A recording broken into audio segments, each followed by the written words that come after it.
Dicen que las aguas de la fuente de San Bieito, a la que se llega tras sumergirse en un camino alfombrado de hojas de castaño, curan las verrugas y otros males de la piel.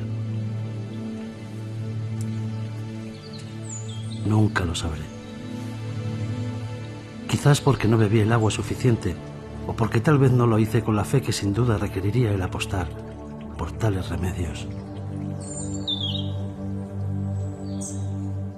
Sin embargo, lo que sí noté es cómo se aliviaban, en aquel remoto laberinto verde de la Ribeira Sacra, las arrugas del alma.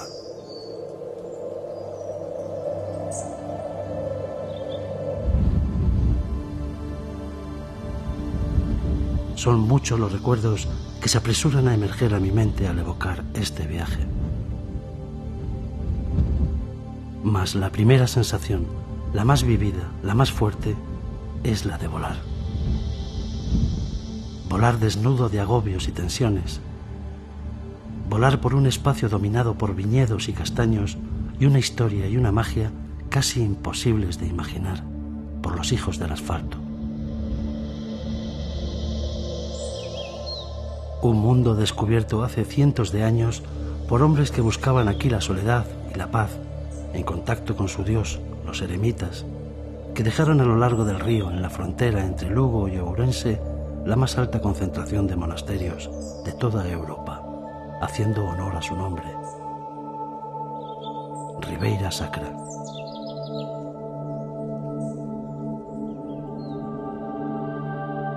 Un lugar al que la historia cubrió con un precioso paño tejido de leyendas y de seres casi fantásticos, como aquel lobisome Manuel Blanco Romasanta, conocido como Home do Gunto, o el Sacamantecas, o el hombre lobo de Allariz, que a mediados del siglo XIX llenó de terror a las gentes que poblaban los bosques de Esgos junto al monasterio de San Pedro de Rocas.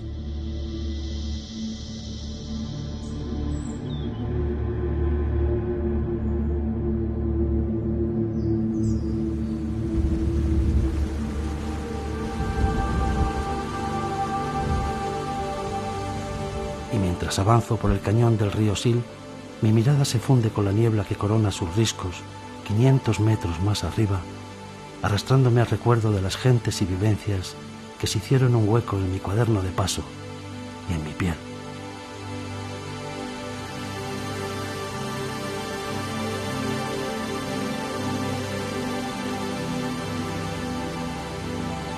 Escribía Pablo Neruda al comienzo de su obra Confieso que he vivido, que sobre los días y años de su infancia el único personaje inolvidable fue la lluvia. También es la lluvia el personaje inolvidable de Galiza Enteira, y es ella la que dibuja en mi memoria el primer rostro de la Ribeira Sacra.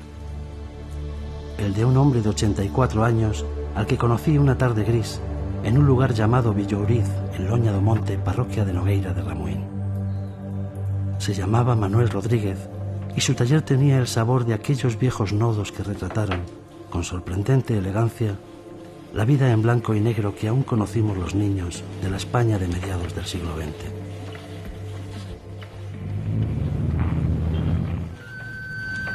Los viejos oficios van desapareciendo. En el agitado ambiente de la ciudad y en medio de la prisa sobre ruedas, la estampa del afilador que lleva su taller sobre ruedas también pone una nota pintoresca en las calles de Madrid. Su chiflo tiene solera.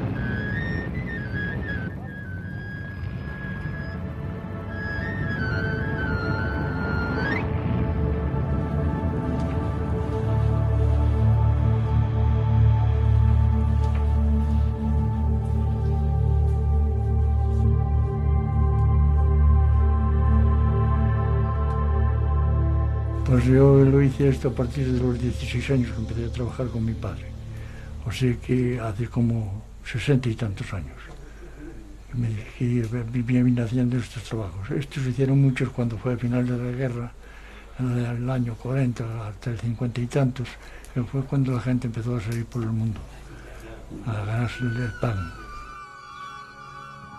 Manuel Rodríguez era tal vez el último artesano de un instrumento que pasearon por todo el mundo los hijos de la Ribeira Sacra. De este pueblo marcharían como unos 10 o 12, principalmente a Venezuela, Argentina, Brasil, Colombia, Panamá, Chile, todas las Américas del Sur recorrieron. Y aparte de eso andaba mucho aquí por la nación también, trabajando con ciertos altos, ganándose la vida de esa forma. O sea que había unas 4 o 5 profesiones ambulantes. Había la profesión de cordeiro, cerrilleiro, quincalleiro, paragüero, afilador. Justo enfrente del taller de Manuel vivía Julio. No eran parientes, a pesar de llevar el mismo apellido, el de Rodríguez, más común que las castañas por estas tierras.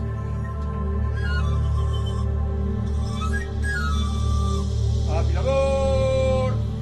Julio ejerció el noble arte de afilar en Venezuela, país en el que vivió de este trabajo y después de camionero hasta su jubilación.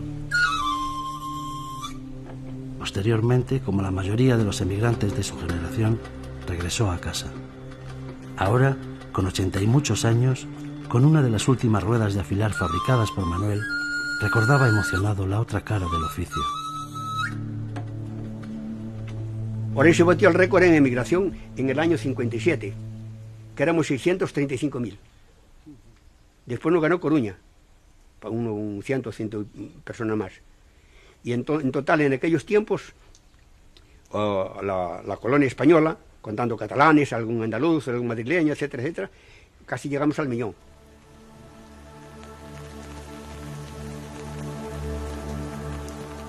Los años 50 fueron los años en que la Ribeira Sacra vio marchar a la mayoría de sus jóvenes como emigrantes, creando un vacío de población en los pueblos del que nunca se volvió a recuperar. Había tantos afiladores entre ellos que Ourense se convirtió en la terra da chispa y Manuel Rodríguez, con sus ruedas de afilar, en una especie de flautista de Amelín, al son de cuyo chiflo desfilaban sus paisanos.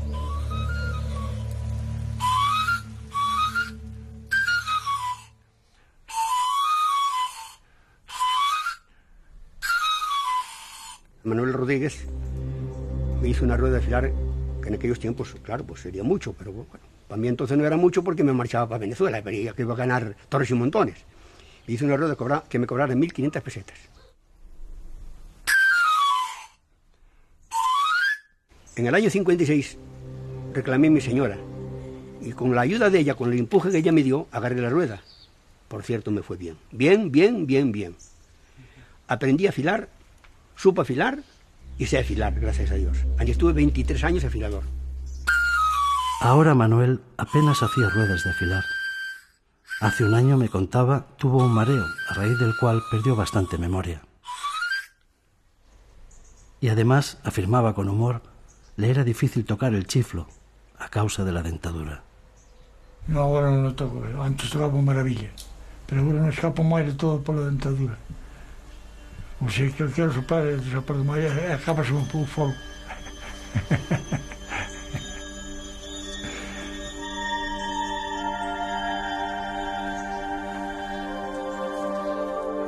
Presumen en Nogueira de Ramuín de haber sido los pioneros de los afiladores en el mundo entero.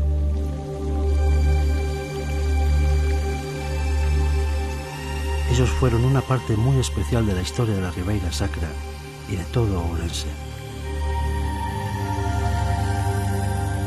Una historia que refleja unos tiempos, los de Manuel Rodríguez y sus ruedas de afilar, que ya nunca volverán.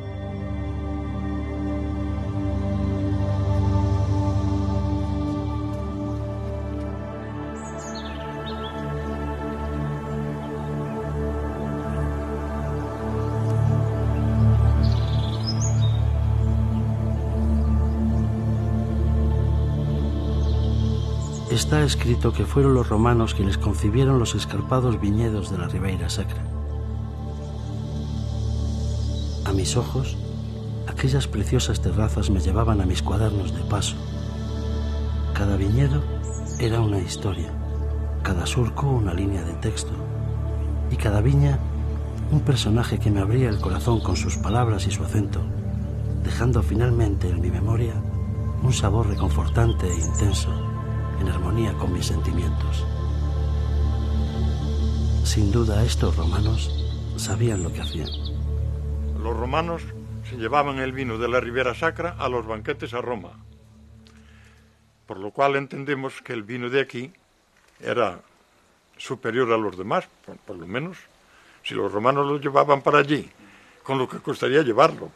Conste que el vino, antes de abrir el puente del Sil, tenía que pasar en la barca, y se llevaba en pellejos, las botas de cabra o botas de un ternero, y así se transportaba el vino en aquel entonces.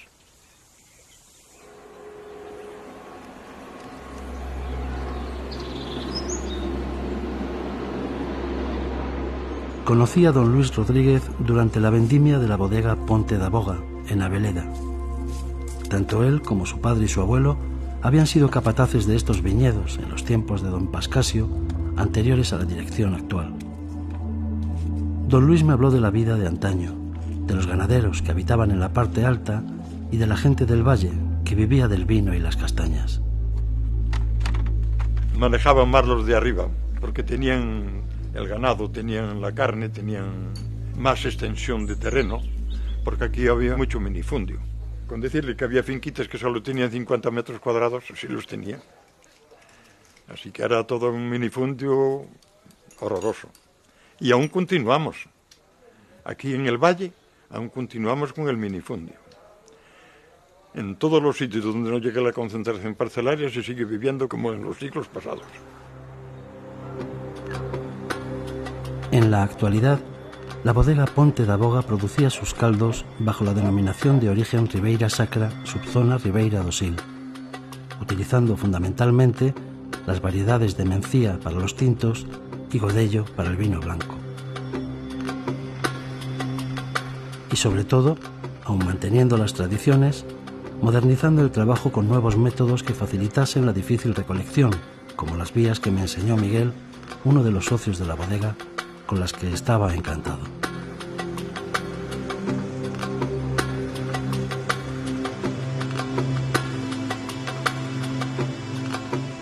Se utiliza para muchas cosas, principalmente para la uva, luego abonados, luego postes, luego alambres, o sea, todo lo que hace falta en la viña no hay que andar con él en el hombro. Y entonces con esto pues se soluciona la cosa porque las mismas mujeres o hombres que andan vendimiando empiezan de la parte de allá y empiezan de la otra parte y ya van trayendo la uva casi hasta el carril. Después ellos mismos ya la echan al carro. Muy cómodo, esto es muy cómodo. Sin embargo, a menudo la Ribeira sometía de tal modo a los viñedos a su capricho que no había más remedio que realizar la recolección bajando la uva hasta el río.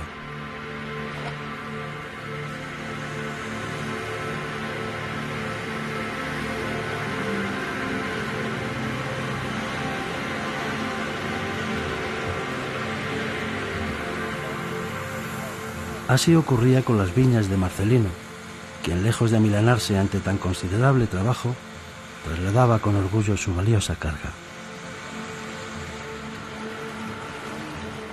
Cuando en las médulas acabaron los yacimientos de oro, a los esclavos que tenían trabajando ahí los bajaron aquí a hacer bancales para cultivar la vid.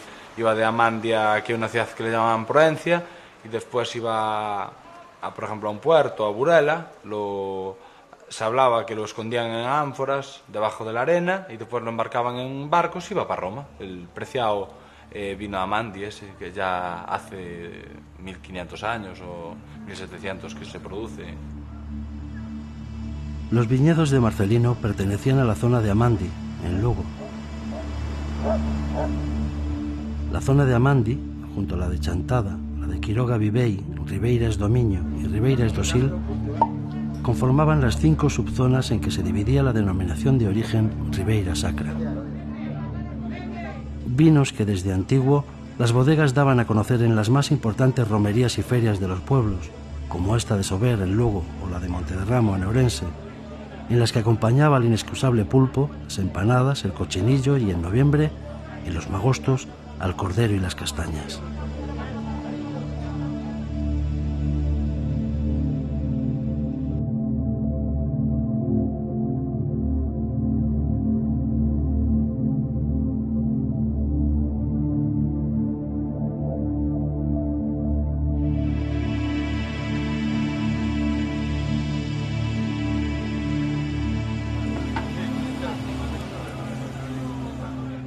el pulpo y el vino, el orujo. Casi todo el mundo hizo dinero del aguardiente. Este es un pueblo que siempre fue de cañeiros. Cañeiros chaman de aguardianteiros, que era quien iba, por ejemplo, de pueblo en pueblo con el pote al hombro y haciendo el aguardiente.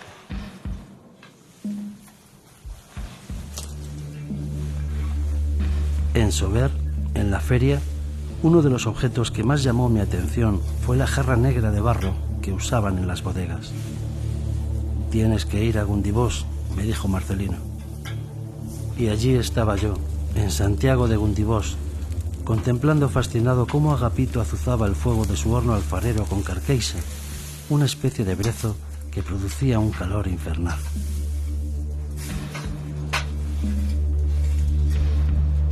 Hombre, yo para ir comiendo me ha dado. O sea que va bien. Claro, esto ya ha bajado mucho. Esto con los euros la gente pues hemos redondeado mucho. Y entonces pues, la gente no anda tan alegre con el bolsillo como antes.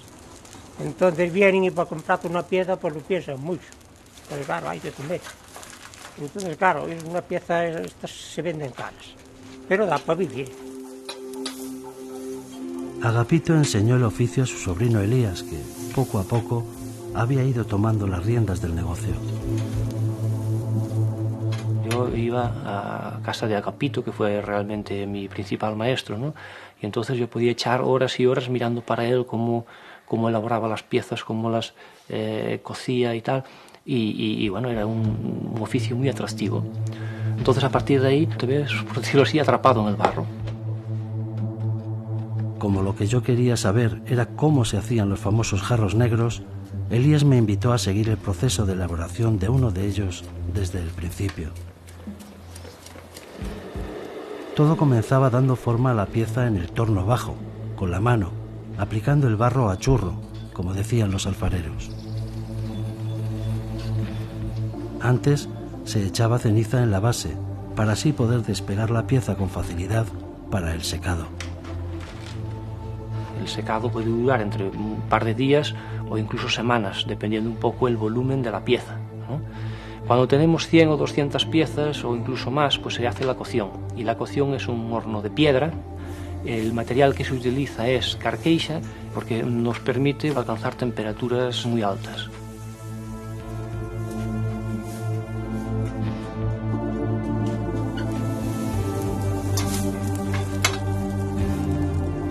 La cocción está realizada cuando las piezas alcanzan un rojo vivo, la llama pasa de tener un color rojo cereza y ahí digamos que damos por finalizada la cocción.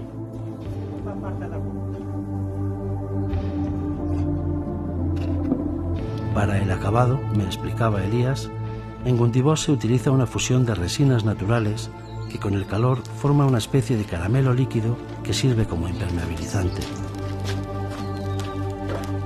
Y el humo le daba ese color negro característico.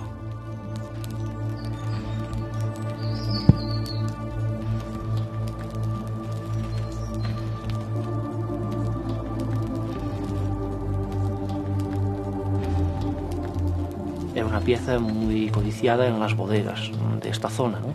Incluso ahora pues en cualquier bodega nos podemos encontrar tanto piezas antiguas como ahora de los últimos alfareros, ¿no? Parece ser que le daba algo especial al vino y lo mantiene pues fresco y con una chispa especial, ¿eh?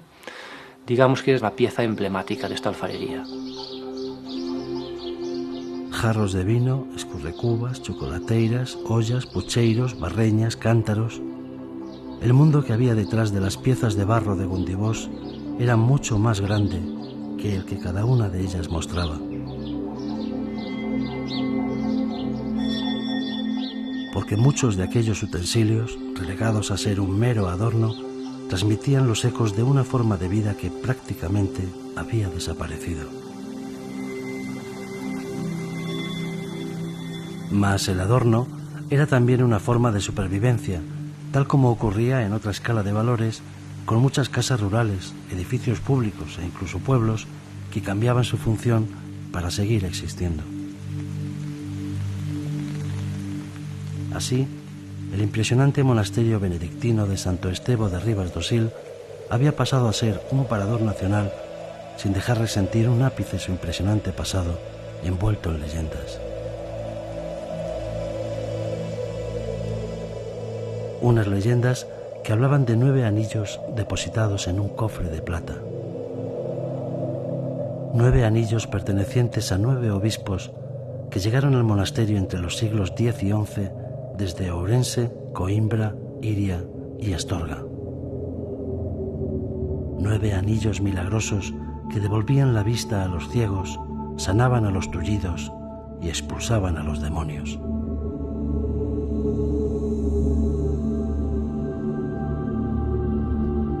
El monasterio de Santo Estevo fue el destino en la Edad Media de una fervorosa peregrinación en pos de los milagros de los 9 anillos de los obispos Isauro, Mirarasio, Gonzalo Osorio, Froalengo, Servando, Viliulfo, Pelayo, Alfonso y Pedro.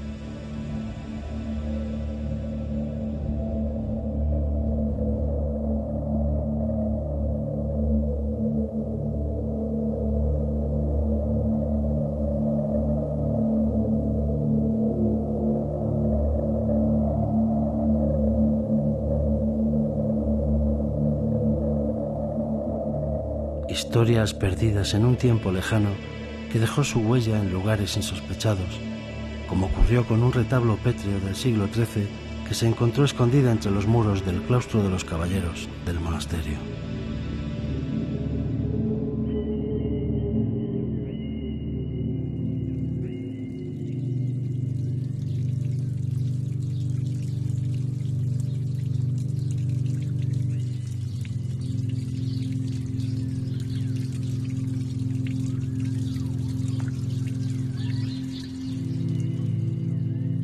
Dándole vueltas al asunto de los 9 anillos, aún imbuido de aquella magia, penetré en el claustro erigido en memoria de los obispos en el siglo XIII, pensando en que, ya que estaba allí, no me vendría mal algún milagrillo que otro. Fue entonces cuando me topé con uno de los momentos más surrealistas de todo el viaje.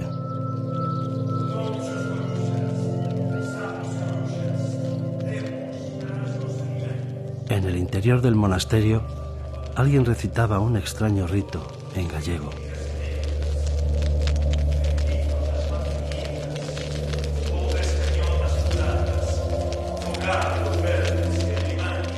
Desconcertado, penetré en las estancias de la abadía, siguiendo las voces.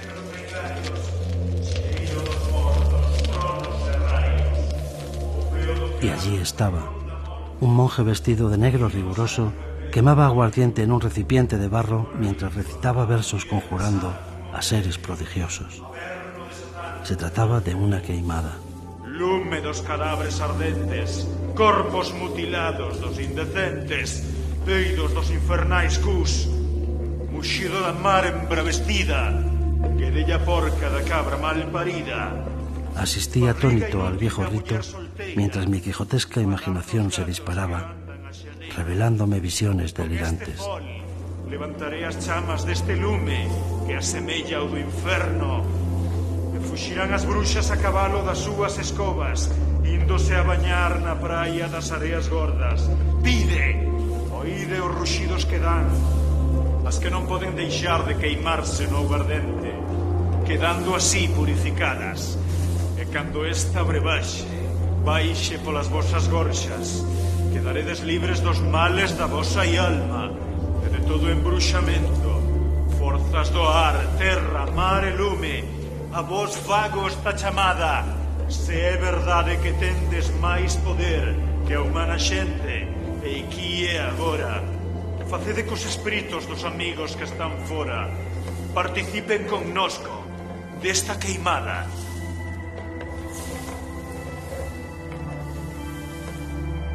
Acabado el conjuro, caí en la cuenta de que la cara del monje no me era desconocida.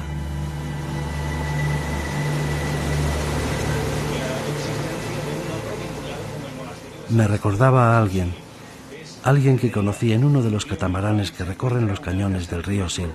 Casadeira y núcleo que debe su nombre al albergue que tuvo el monasterio de San Estevo de Rivas do Sil en el siglo XVI. Era tal la proyección social de este albergue que tenía incluso partida presupuestaria propia. Sin duda, aquella voz era la suya. No la misma que tenía el monasterio. Se trataba de uno de los guías del catamarán, Alfonso Rodríguez, quien más tarde me comentaría que además de disfrazarse de monje, también lo hacía de rey medieval en el castillo de Castro Caldelas, para así explicar mejor a los visitantes la historia de la Ribeira Sacra.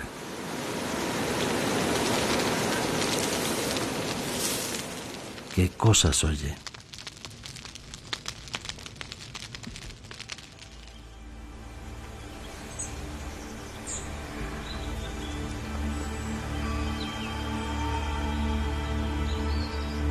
Tras conocer a Alfonso en el monasterio de Santo Estevo, era paso obligado detenerme en el castillo de Castro Caldelas. Su historia se remontaba a 1336, año en que se cree que fue construido por don Pedro Fernández de Castro, señor de Lemos. Después fue destruido 2 veces, en el siglo XV, durante la revuelta de los irmandiños, que luchaban para liberarse de los impuestos, y a principios del siglo XIX, durante la Guerra de la Independencia, cuando el general Luisón manda prender fuego a la villa, quemándose todos los archivos. Situado en la parte alta del pueblo, en la cima de Vila, el castillo ofrecía una visión imponente de Castro Caldelas, centro ganadero por excelencia cuya feria, según decían, llegó a ser de las más importantes de toda Galicia.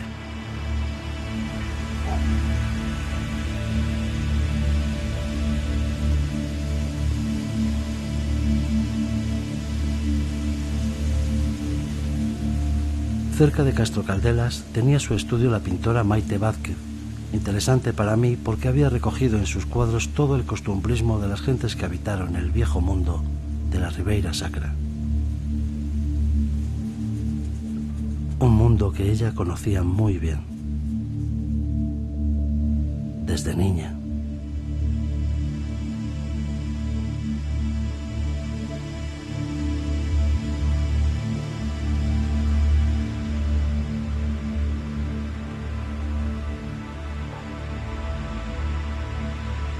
Un mundo fijado en su memoria que ahora salía al exterior en una explosión naif llena de color en la que aparecían los personajes de su niñez. La escuela, los carnavales, los magostos, las procesiones.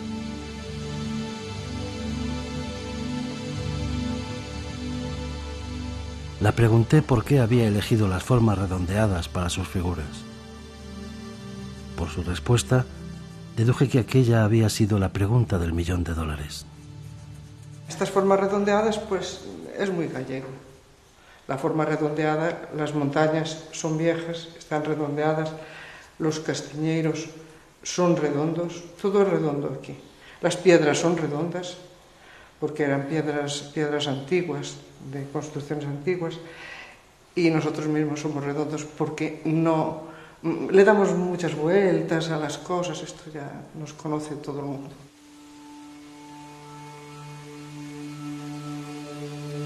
Junto a la puerta del estudio, Maite tenía una escultura que representaba a Sampaio.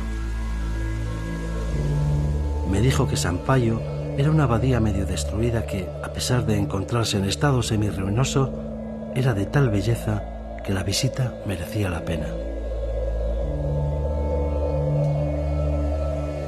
Amablemente, ella misma se ofreció a acompañarme. Hay 2 cosas de las que estoy enamorada de Sampaio, de 2 capiteles que hay allí impresionantes.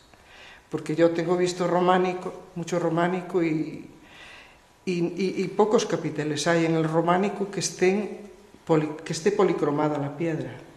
Solo por eso debía de estar restaurada, porque además es el corazón de la Ribeira Sacra de Ourense. La entrada de Sampaio, más que a una abadía, parecía dar acceso a otra dimensión. La puerta, invadida de zarzas, estaba protegida por un alto relieve con 3 figuras que representaba a Cristo en el trono, San Pedro y San Pablo.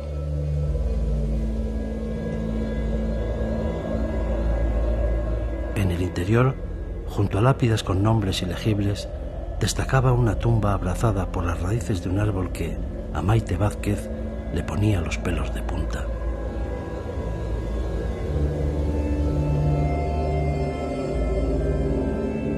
Pero más inquietante aún era el estado de la iglesia, cuya visión no precisaba de más explicaciones.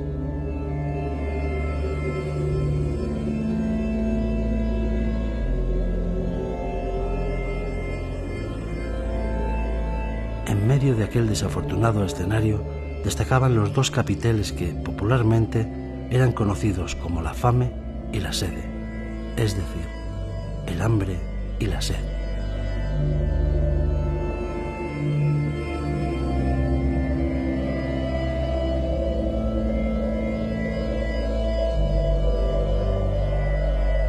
Fascinado e incrédulo ante lo que tenía delante de los ojos, pregunté a Maite Vázquez cómo era posible tal desamparo y decadencia.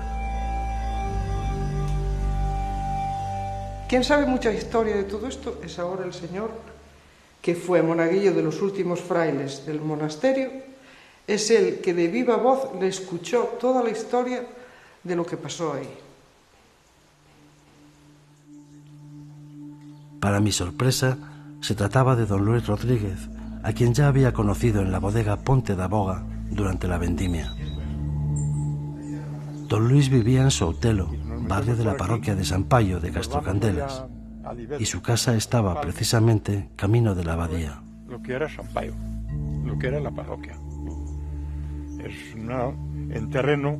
Tras ofrecerme un licor de café y un trozo de bica mantecada, don Luis inició su relato de algo sobre lo que no existía nada escrito. Solo sus recuerdos de cuando era monaguillo en San Payo, con apenas 12 años de edad.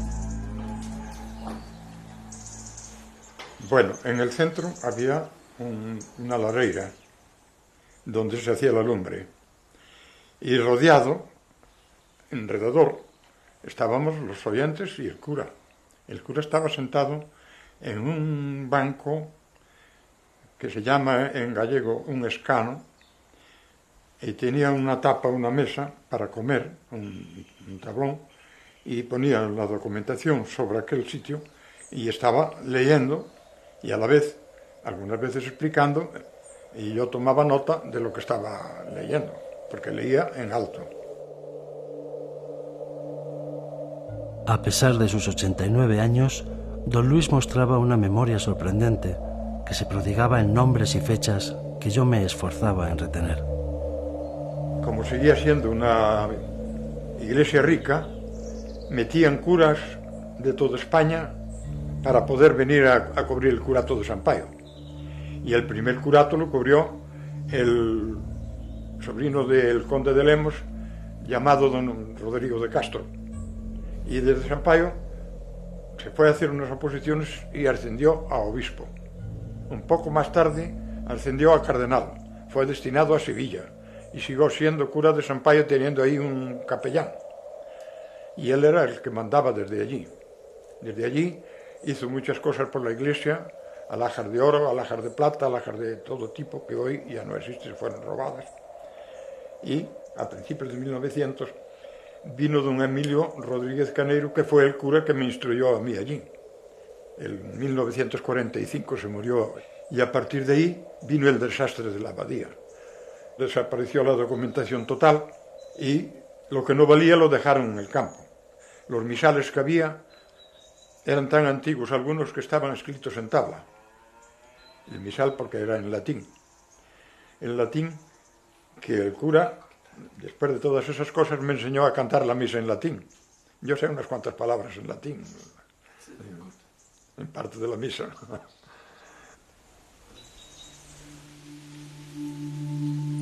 Alguien me dijo una vez que cada vida era como un tomo de la biblioteca de Alejandría que, cuando desaparecía, era irreemplazable. Y eso lo sabían muy bien mis cuadernos de paso. Bueno, entonces voy a empezar por la misa de San Antonio el 17 de enero en esta ermita. La introducción de la misa era: Or juste meditabitur sapientia in el lingua ellos loquetur judician les deus incorde iusivos. noli emular in malinantibus, ne que celaveris facientibus iniquitatem. Ahí queda eso.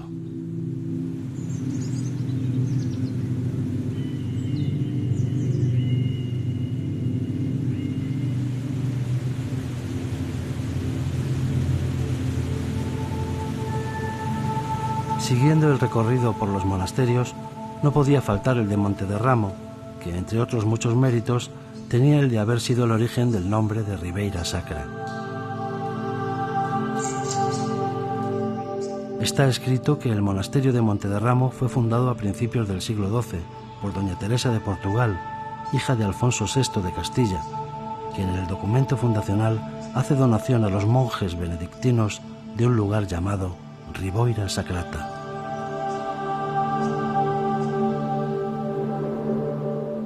La denominación fue extendida con posterioridad a la Ribeira del Miño, de similares características.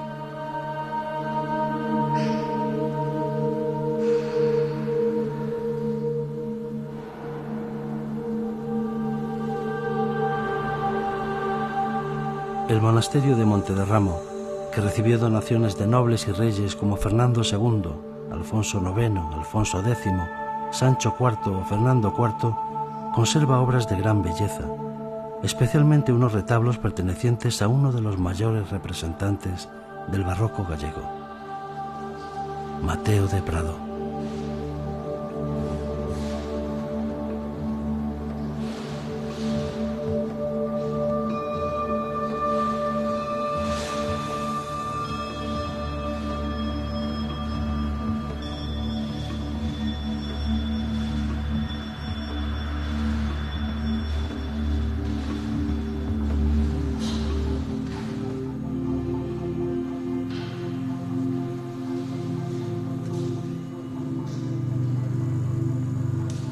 A menudo durante mi viaje me planteé las dificultades que debía de entrañar la restauración de un patrimonio cultural tan enorme como el de la Ribeira Sacra.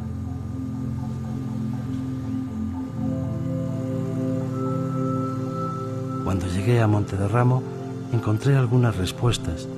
Me las dio Begoña Freire, una de las 3 mujeres ocupadas en la restauración de los retablos del altar mayor.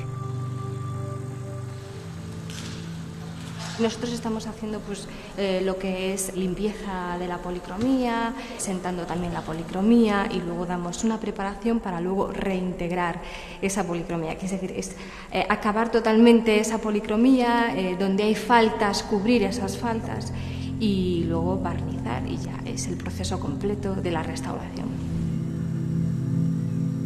Según decía Begoña, la duración total del proceso alcanzaría alrededor de 7 u 8 meses, trabajando solo en el retablo.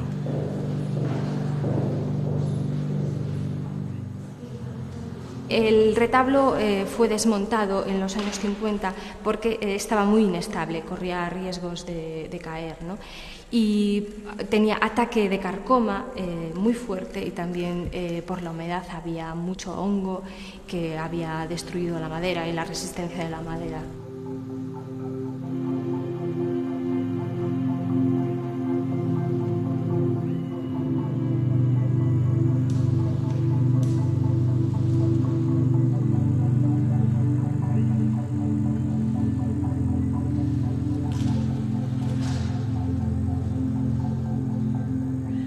Antes de salir del monasterio, me comentaron que bajo la enorme bóveda de crucería de uno de sus claustros, el llamado reglar o procesional, se encontraban las aulas del Colegio Público de Montederramo, lo cual me devolvió la vieja idea de la reutilización de estos espacios como fórmula de conservación, tal como ocurriera con el monasterio de Santo Estevo, hoy parador nacional.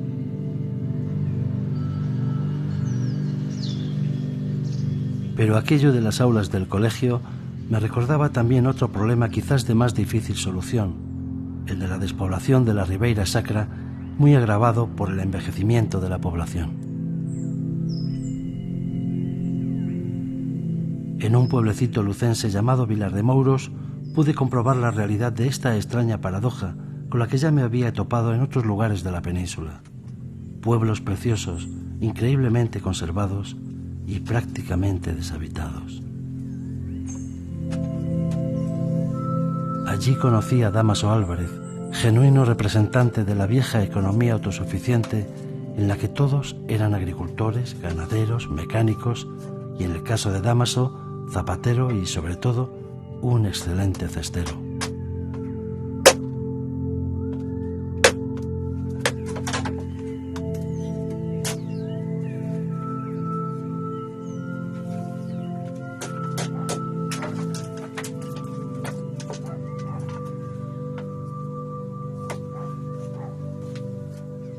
Eu non aprendín con nadie. Eu fixen todo o que saquei no da miña cabeza. Eu non aprendín nada máis. Esta artesanía é de antiguamente. Non sei de quen, pero eu non aprendín con nada. Isto aprendí a facer eu da miña cabeza.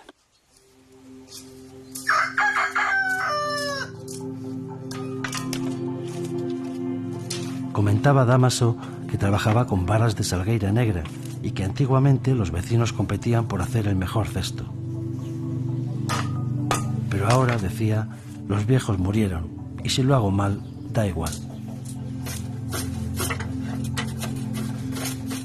Mientras tanto, yo gozaba escuchándole hablar en aquel galego puro del interior. Sanizario cando me parece. E que me dá gana por aí porque tamén tinha peso moi forte. Vou para lá, estou pescado un día ou dous, e depois divertirse un por ali, e depois para ali cada un par de días e volver para aquí, porque tiña os animales e hai que cuidalos. O sea, non tampouco estaba aquí tantas veces, pero eu tiña os animales e hai que cuidalos, máis outras cousas. Que animales tiene?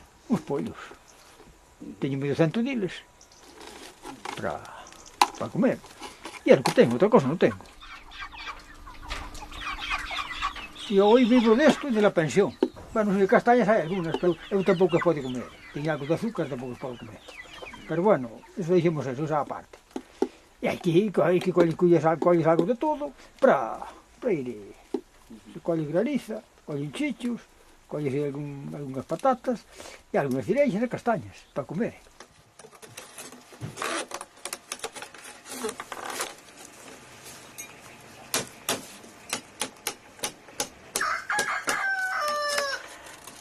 Viendo la energía que desprendía Dámaso con el cesto, parecía increíble que contase ya con 72 años de edad. Eso tenía a su favor.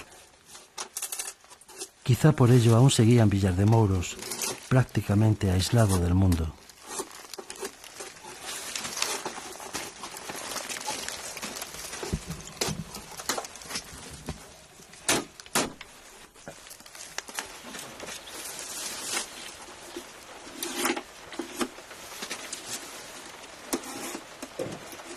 Aquí somos todos jubilados.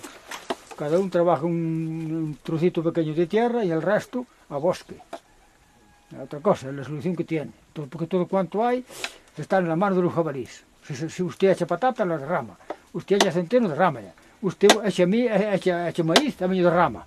Así que todo esto está ahora. Aquí nada más estamos jubilados, todos jubilados. 4 o 5 que somos. Mientras le oía, pensé en cuánto tardarían en marcharse esos 4 o 5 jubilados por falta de servicios médicos.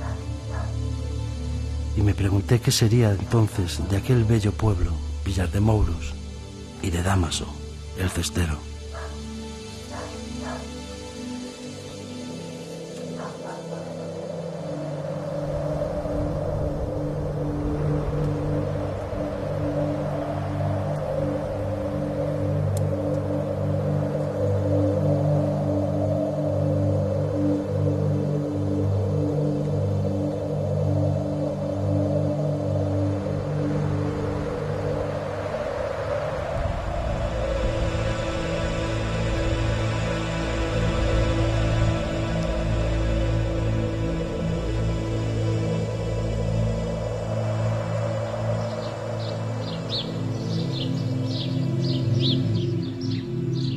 Al igual que en Nogueira de Ramuín se fabricaban ruedas de afilar, predominando los emigrantes afiladores, en Parada do Sil el trabajo ambulante por excelencia era el de barquillero. Una escultura en la plaza lo recuerda.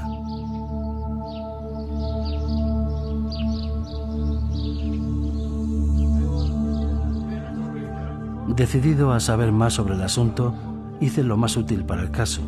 preguntar en el bar del pueblo, en donde me dijeron que solo quedaba uno, un paisano de más de 90 años llamado José Campo, que había sido barquillero en su juventud.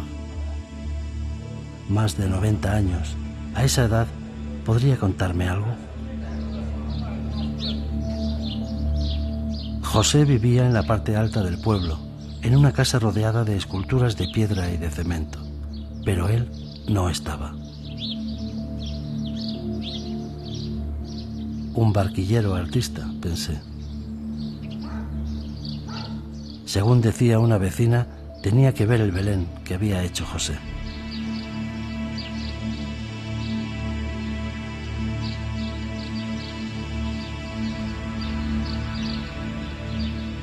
Al día siguiente localicé a José y, por supuesto, quedé con él en el Belén, situado en una pequeña ermita junto al ayuntamiento.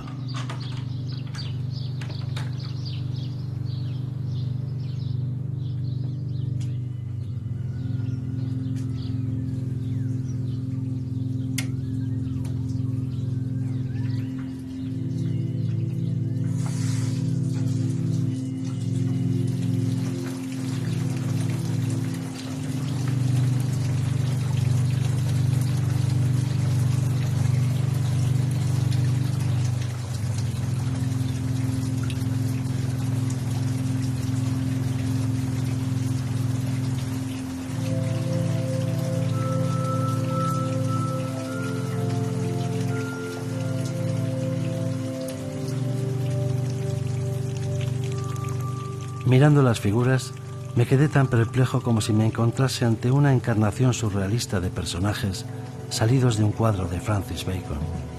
Estaba encantado. Pero lo que más llamó mi atención es que aquel Belén reflejaba los trabajos ambulantes que José había conocido.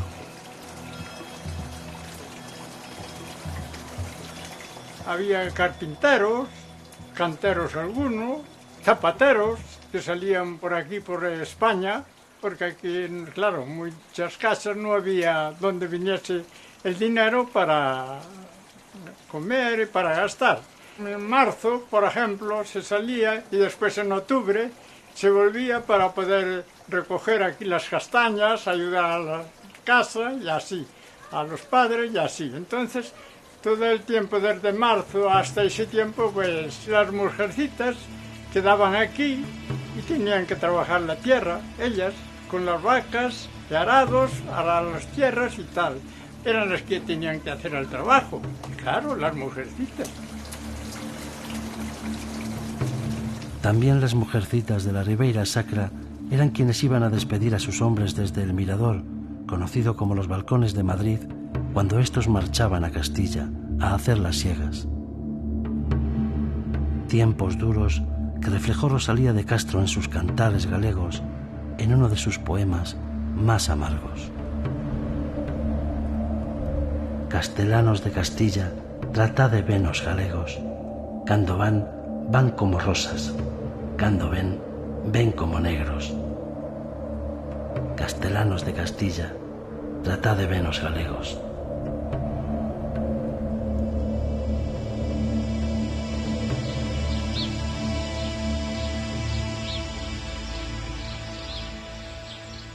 Pero no solo los segadores salían de pueblos como Parada do Sil, también los barquilleros, como José.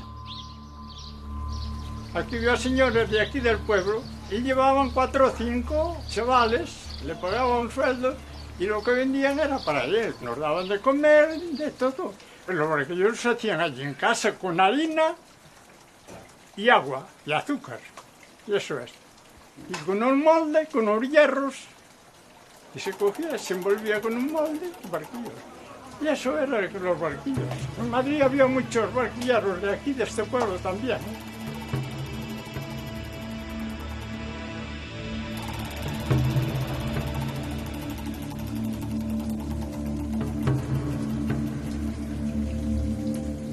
Y esta era la historia del Belén de Don José, un cuento de barquilleros y mujercitas que el abuelo ideó para sus nietos.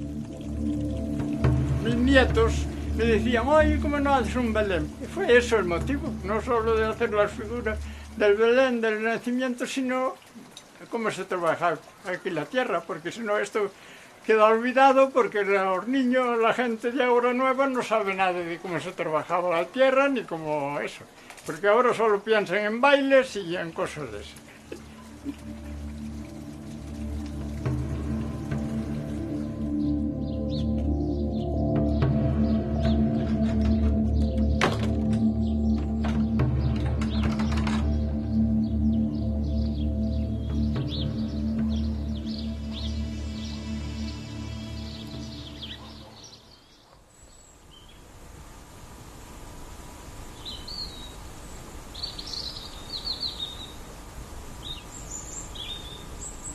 Mis últimos recuerdos de la Ribeira Sacra me llevan al monasterio de Santa Cristina, en Parada do Sil. Un lugar lleno de magia, escondido en un bosque de castaños, del que se tienen noticias desde el siglo IX. El monasterio conserva un precioso rosetón románico que no ha escapado al humor de los ribereños, quienes me decían que es sorprendente descubrir la silueta de Mickey Mouse recortada en el suelo cuando el sol atravesaba el rosetón.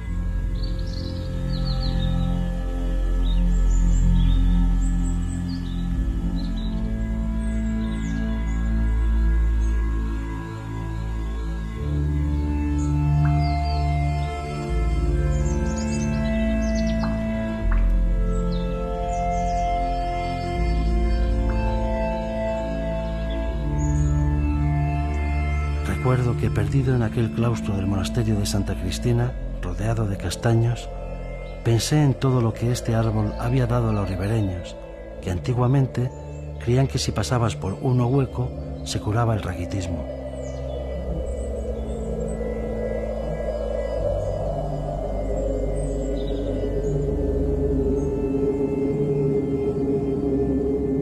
El mismo José Campo, el barquillero, había esculpido en madera una imagen de San Benito, junto a la cual se leía: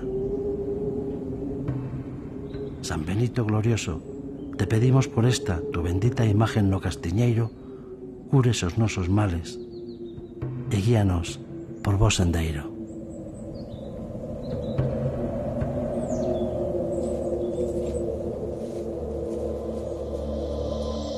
Y es que detrás de los castaños había también más historia de lo que parecía.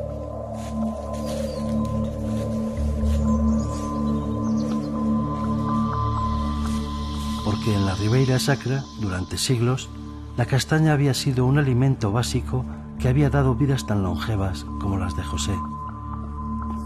En su juventud aún se usaba como moneda, ya que la castaña y el vino se cambiaban por centeno o por carne.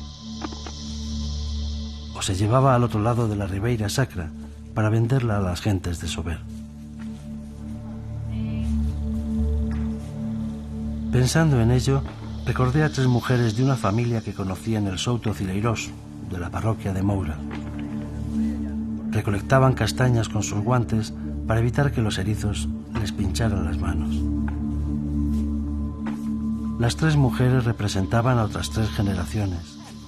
Camila, la abuela, que había vivido el viejo mundo; Emilia, la madre, a caballo entre el pueblo y la ciudad; y la pequeña Valeria, con la cual es muy posible que desaparecieran las tradiciones. Todo eso tenía mucho que ver con la vida en la Ribeira Sacra, porque los castaños ya no se podaban, y como decía don Luis, si las copas eran más grandes que las raíces, los castaños se morían. Y yo no sé por qué, pero a mis ojos, toda aquella historia de la decadencia de la castaña parecía simbolizar en sí misma el alcance de la cuestión de la despoblación en la Ribeira Sacra. Y están las casas cerradas. ¿Qué va a ocurrir? Pues va a ocurrir que el campo queda totalmente desértico. Y las ciudades viven, pero viven de lo que va del campo. Y yo por eso soy un pasionista de que se mire por el campo, que se mire por la castaña, que se mire por el viñedo, que se mire por todo. Es decir, yo he heredado los antepasados y quería y quiero que los que vengan hereden lo mío, lo que trabajé yo, y que se quede ahí. Porque nosotros cuando nos morimos no nos llevamos nada, lo que hemos producido queda ahí. Y eso es mi forma de pensar. Yo no sé si estaría equivocado, pero creo que no. ¿Qué va a ocurrir?